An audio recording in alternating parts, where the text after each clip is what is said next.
উপরাষ্ট্রপতি পদ থেকে ইস্তফা দেওয়ার পর কার্যত নিখোঁজ হয়ে গিয়েছেন জগদীপ ধনখড়। বহু সাংসদ তার সঙ্গে যোগাযোগ করার চেষ্টা করলেও কোনোভাবেই তা সম্ভব হয়নি। এই পরিস্থিতিতে ধনখড়ের খোঁজ চেয়ে স্বরাষ্ট্রমন্ত্রী অমিত শাহকে চিঠি লিখলেন উদ্ধব শিবসেনার সাংসদ সঞ্জয় রাউত।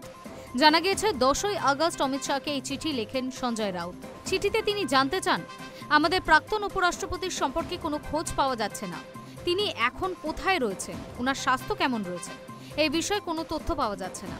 রাজ্যসভার একাধিক সাংসদ তার সঙ্গে যোগাযোগ করার চেষ্টা করেছিলেন, তবে কেউই তার সঙ্গে যোগাযোগ করে উঠতে পারেনি। সোমবার এই চিঠি এক্স হ্যান্ডেলে শেয়ার করেন সঞ্জয়। বলেন, দিল্লিতে এমন গুজব শোনা যাচ্ছে যে ধনখড়কে ঘরবন্দি করা হয়েছে, যেখানে রাখা হয়েছে সেখানে তিনি নিরাপদে নেই।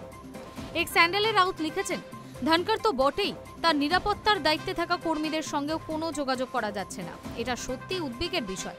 আমাদের প্রাক্তন উপরাষ্ট্রপতির সঙ্গে কি ঘটেছে, তিনি কোথায় রয়েছেন, তিনি কি নিরাপদে আছেন, এই সমস্ত প্রশ্নের উত্তর চাওয়ার অধিকার দেশবাসীর রয়েছে।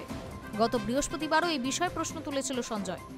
সাংবাদিক বৈঠক করে তিনি বলেন, প্রাক্তন উপরাষ্ট্রপতি এখন কোথায় রয়েছে সেই বিষয়ে আলোচনা হওয়া উচিত। এই বিষয় আদালতে যাওয়ার আগেই সরকারের কাছে এই বিষয়ে প্রশ্ন রাখা উচিত বলে আমি মনে করি। আশা করছি শীঘ্রই এর জবাব পাব।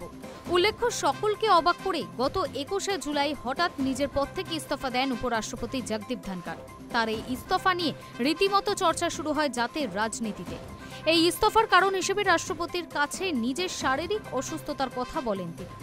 তবে একদিন আগেও যিনি সংসদে বহাল তবিয়াতে কাজ করেছেন, অতীতে অসুস্থ হওয়া মাত্র 1 সপ্তাহের মধ্যেই যিনি সংসদের কাজে যোগ দিয়েছেন, তার এমন ইস্তফা স্বাভাবিকভাবেই জল্পনা বাড়ায়। কংগ্রেস মহাসচিব জয়রাম রমেশের সন্দেহ, মোদী সরকারের চাপের মুখে ইস্তফা দিতে বাধ্য হয়েছেন ধনখড়। তার কথায়, সামনে যেটুকু দেখা যাচ্ছে পর্দার আড়ালে তার চেয়েও অনেক বড় কিছু ঘটে গিয়েছে।